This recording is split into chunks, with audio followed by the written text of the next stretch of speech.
Occupational English Test. Listening Test. This test has 3 parts. In each part, you'll hear a number of different extracts. At the start of each extract, you'll hear this sound.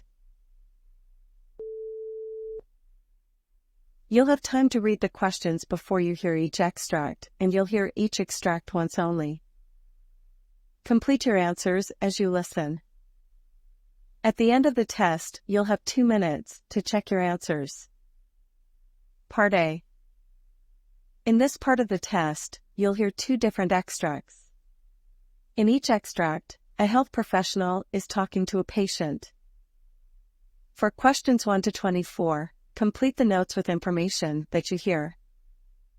Now, look at the notes for Extract 1. Extract 1, questions 1 to 12.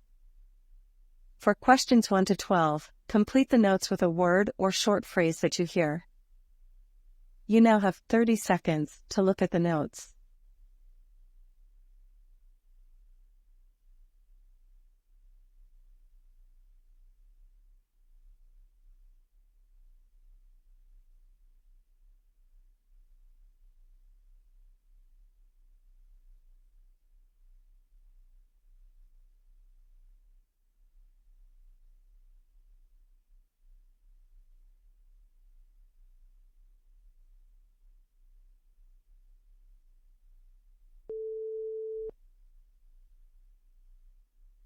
Good morning. How can I assist you today?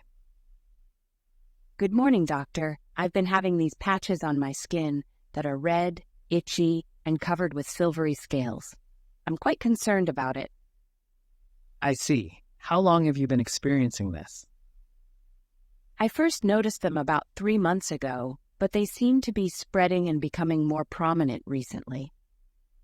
Which areas of your body are affected by these patches? They started on my elbows and knees, but now they're also on my lower back and scalp. Are these patches always itchy, or do they sometimes become painful? They're mostly itchy, but sometimes they do feel sore, especially when I accidentally scratch them. Have you noticed any factors or triggers that might exacerbate the condition, like stress, specific foods, or environmental changes? Stress seems to make it worse. I've also noticed that the patches get more inflamed after I have a hot shower. Do you have any other health issues or conditions? I've had occasional joint pains in my fingers, but I thought it might be due to overworking. Interesting. Have you ever tried any treatments or remedies for these skin patches? I've been using moisturizers and some over-the-counter creams, but they provide only temporary relief. Do you smoke or consume alcohol? I drink occasionally but don't smoke. Any family history of similar skin conditions or other autoimmune disorders? My mother had similar patches, and she was told it was psoriasis. Based on your description and family history, it does sound like psoriasis. However, a proper examination will help confirm this. Looking at your records, your blood tests indicate elevated inflammatory markers, which can be consistent with psoriasis. Your skin's physical examination shows thick, red patches covered with silvery scales, typical of plaque psoriasis. Do the patches on your scalp cause dandruff-like flaking? Yes, doctor, it's been quite embarrassing as it looks like severe dandruff. I understand your concerns. Psoriasis is a chronic autoimmune condition that can be managed effectively with the right treatment. I'm prescribing a topical steroid cream to reduce inflammation and itching.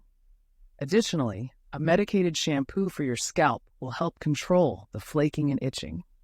Given your joint pains, I also recommend seeing a rheumatologist, as some people with psoriasis can develop psoriatic arthritis. Thank you, doctor. Is there anything else I should be aware of or any lifestyle changes I should make?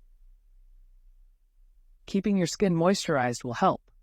Avoiding triggers like stress and reducing alcohol consumption can also benefit. Remember, while there's no cure for psoriasis, with proper care and treatment, we can manage the symptoms effectively. Regular checkups will also be essential. I appreciate your guidance, doctor. I'll start the treatment and schedule a follow-up visit. You're welcome.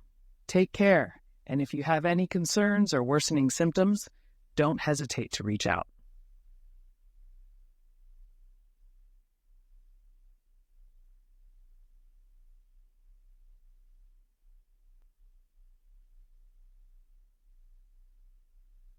Extract 2, questions 13 to 24. For questions 13 to 24, complete the notes with a word or short phrase that you hear. You now have 30 seconds to look at the notes.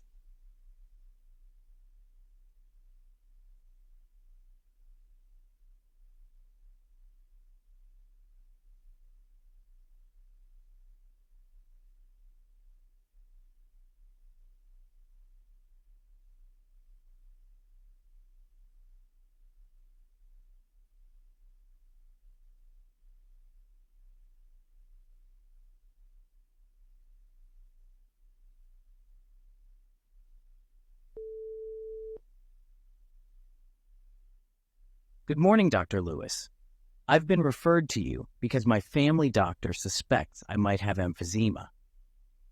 I've been struggling with shortness of breath and a chronic cough lately.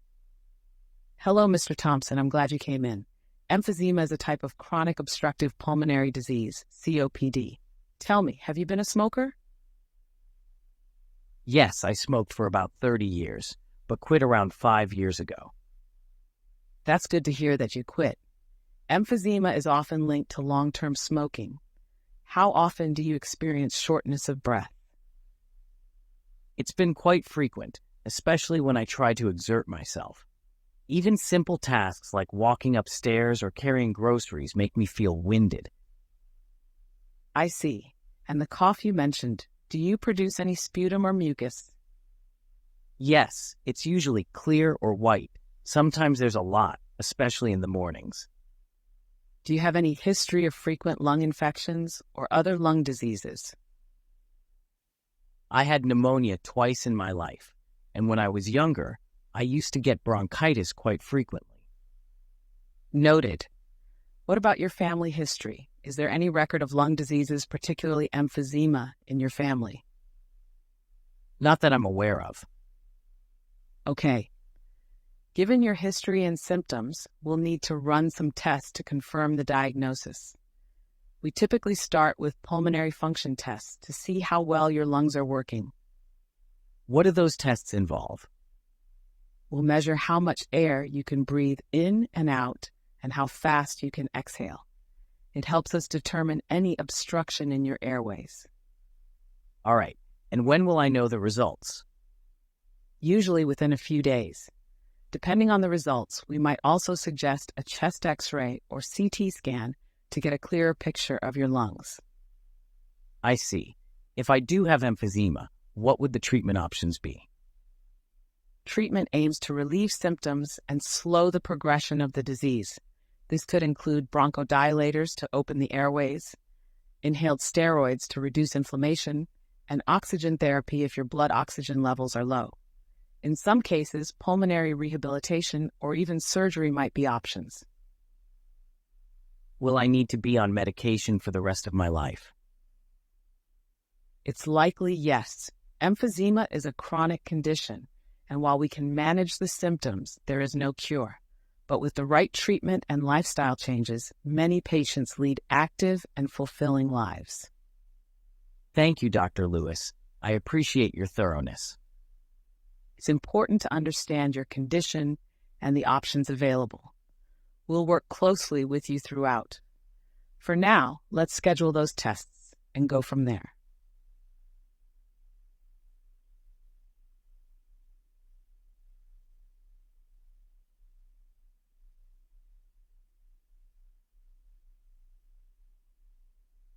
That is the end of Part A. Now look at Part B. Part B. In this part of the test, you'll hear 6 different extracts.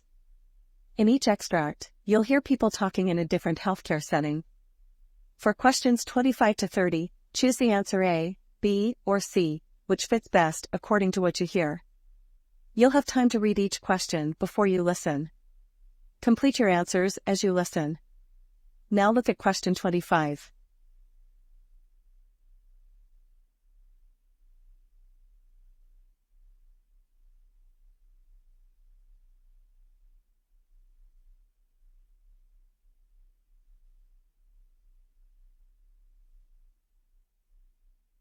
Have you tried the new motion capture technique for gait analysis?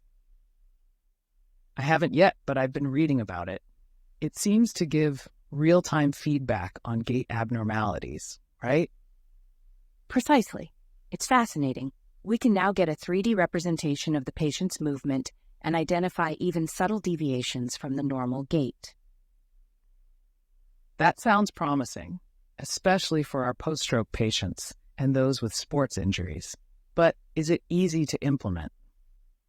There's a bit of a learning curve, especially with placing the sensors accurately, but once you get the hang of it, it's a breeze. It's such a game changer in creating tailored rehab plans.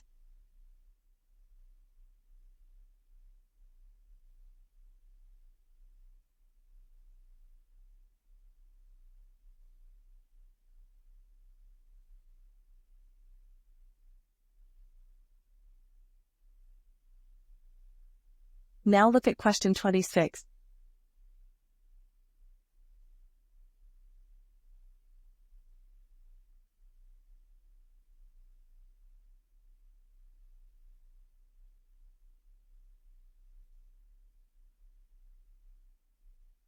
Have you noticed the shortage of the standard pain relievers on the shelves lately? Absolutely. It's been challenging. I think there was some disruption at the main supplier's end. We've had to resort to alternative brands. That's what I've been doing too. But it requires extra caution, especially when dispensing to patients with known allergies. Different brands sometimes have different excipients. True. And it's not just about allergies. We need to educate patients about the change, especially when the appearance of the medicine is different. The last thing we want is for them to be confused or concerned. I couldn't agree more. Patient safety and education always come first. Hopefully the supply chain issues get sorted out soon.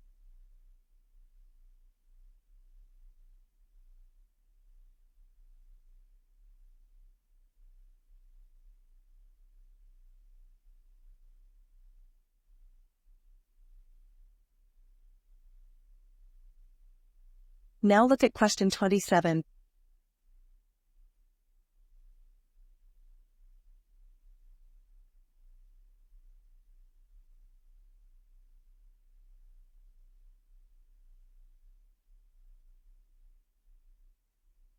Good afternoon, everyone. Patient confidentiality is a fundamental right and a cornerstone of the doctor-patient relationship. It's paramount that all health practitioners understand the importance of keeping patient information private. Absolutely. When patients come to us, they trust that their personal and health information will be kept confidential. Leaking or sharing this information without proper consent can lead not only to legal repercussions, but can also break the bond of trust. It's essential for maintaining the integrity of our profession. Indeed. Moreover, electronic health records are becoming more common these days, and the risk of breaches is higher than ever. Everyone in this room needs to ensure that they follow proper protocols to safeguard this data. Yes, and beyond just the technical side, we should always be wary of discussing patient cases in public areas, even in the break room. You never know who might be listening.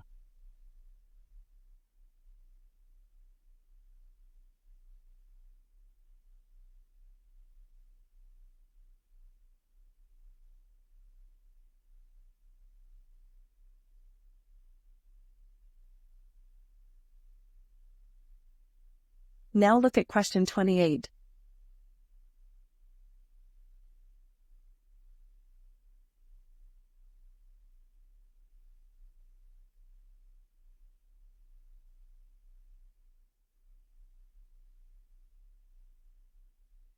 mental health issues are becoming increasingly prevalent, and as healthcare professionals, we need to be adequately equipped to recognize and address these challenges in our patients.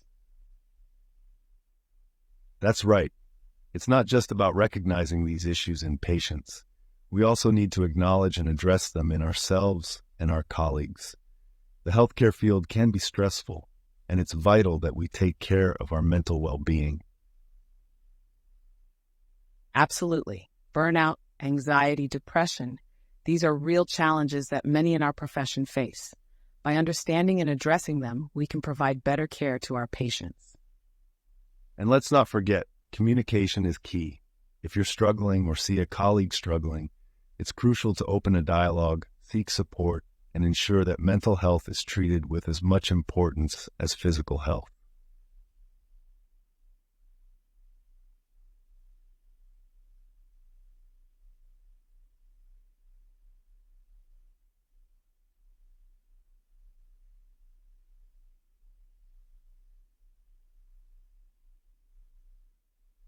Now look at question 29.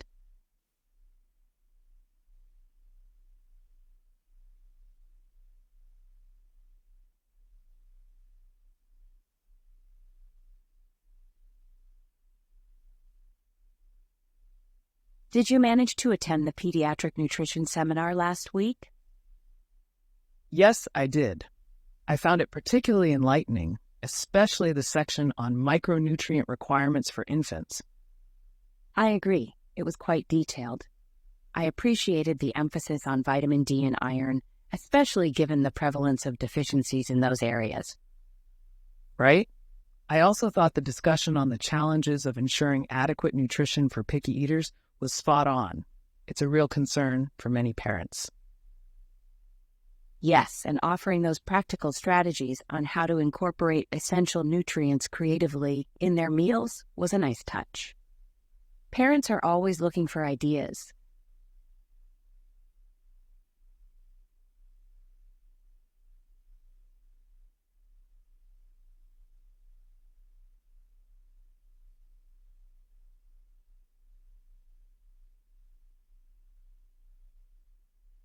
Now look at question 30.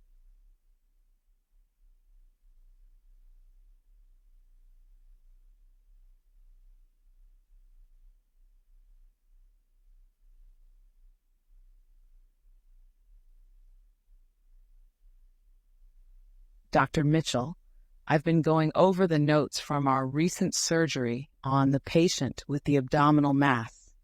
The approach we took was different from what I learned in medical school.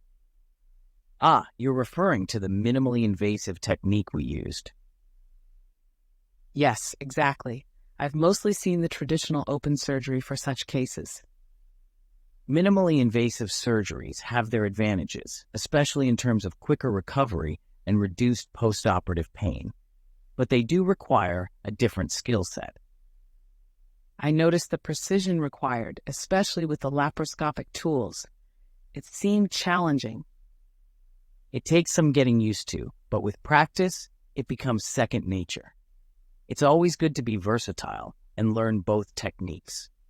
Depending on the patient and situation, one approach might be more beneficial than the other. I see.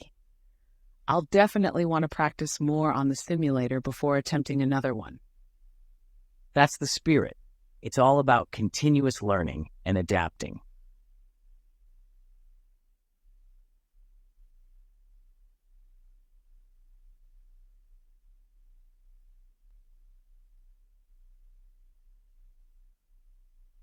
That is the end of Part B. Now look at Part C. Part C. In this part of the test, you'll hear two different extracts. In each extract, you'll hear health professionals talking about aspects of their work. For questions 31 to 42, choose the answer A, B, or C, which fits best according to what you hear. Complete your answers as you listen. Now look at Extract 1.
Hello, everyone. My name is Dr. Evelina Houghton, and today I'd like to shed light on a significant health issue, chlamydia. This sexually transmitted infection, or STI, affects millions of people worldwide every year, and understanding its intricacies is crucial in both prevention and treatment. Chlamydia is caused by the bacteria Chlamydia trachomatis and is often referred to as the silent infection because of its ability to remain asymptomatic in many individuals. This means a large number of those infected may not even be aware they have the disease, increasing the risk of transmission and potential complications. For those who do exhibit symptoms, they can range from mild to severe. Women may experience abnormal vaginal discharge, burning sensations during urination, and pelvic pain. Men, on the other hand, might notice discharge from the penis, burning and itching around the opening of the penis, or pain and swelling in one or both testicles. If left untreated, chlamydia can lead to serious health issues such as pelvic inflammatory disease in women and epididymitis in men. The prevalence of chlamydia and its asymptomatic nature underscores the importance of regular screening. The Centers for Disease Control and Prevention recommends annual chlamydia screening for all sexually active women under the age of 25 and older women with risk factors such as new or multiple sex partners. Prevention is paramount. Safe sexual practices, including the use of condoms and limiting the number of sexual partners, can significantly reduce the risk of contracting or spreading chlamydia.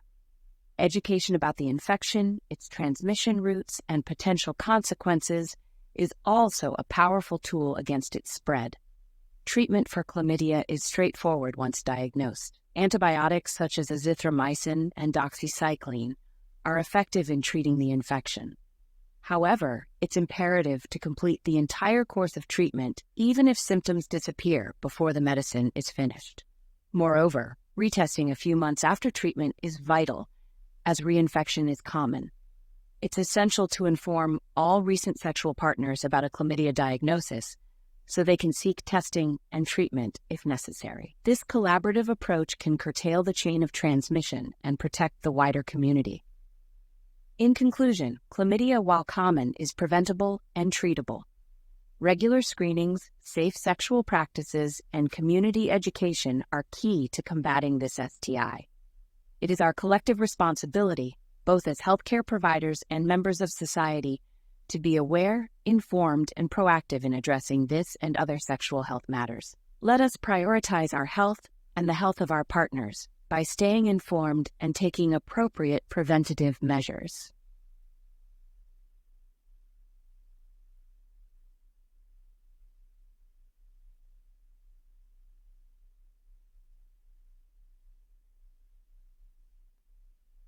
Now look at Extract 2. Extract 2, questions 37 to 42. You now have 90 seconds to read questions 37 to 42.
Hello, everyone. My name is Dr. Maria Gonzalez, and I am an infectious disease specialist working primarily on vector-borne diseases. Today, I want to dive into the topic of the Zika virus, and more specifically, share the story of a young woman, let's call her Isabella, who had a first-hand experience with it. Through Isabella's journey, I aim to shed light on the intricacies and challenges of dealing with Zika. Firstly, some background. Zika is primarily transmitted through the bite of an infected Aedes mosquito, especially the Aedes aegypti. Historically, it was considered a mild infection, with most people showing no symptoms or just having a rash, fever, and joint pain. However, concerns rose globally when it was linked to severe birth defects and neurological complications. Regions like South America, especially Brazil, saw significant outbreaks between 2015 and 2017. Now, let's talk about Isabella. She was an adventurous young woman who loved to travel. During a trip to South America, she was frequently exposed to mosquitoes due to her love for hiking in tropical regions. Shortly after returning home, she began to experience mild flu-like symptoms, including joint pain and a rash.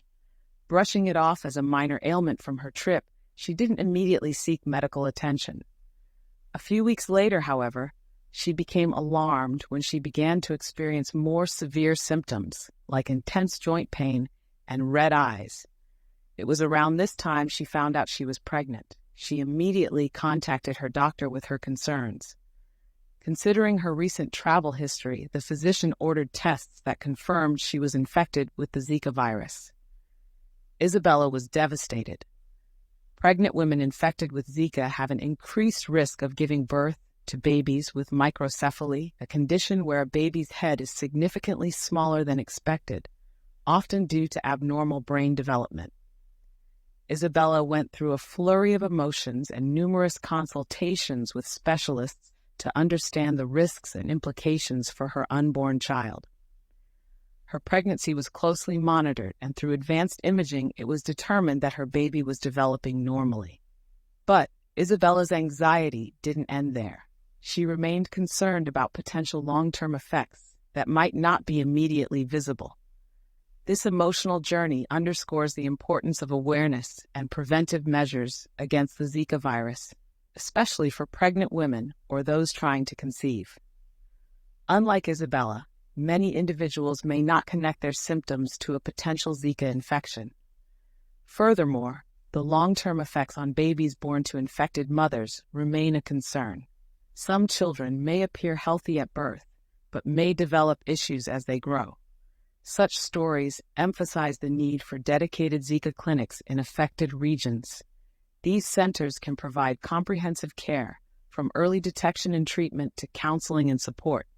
Building a rapport with patients is crucial, as it can lead to better understanding, compliance with recommended guidelines, and overall improved outcomes. In conclusion, while Zika may not currently dominate headlines, its impact on affected families is profound. It is vital that we remain vigilant, spreading awareness and ensuring that adequate resources are available for prevention, diagnosis, and support.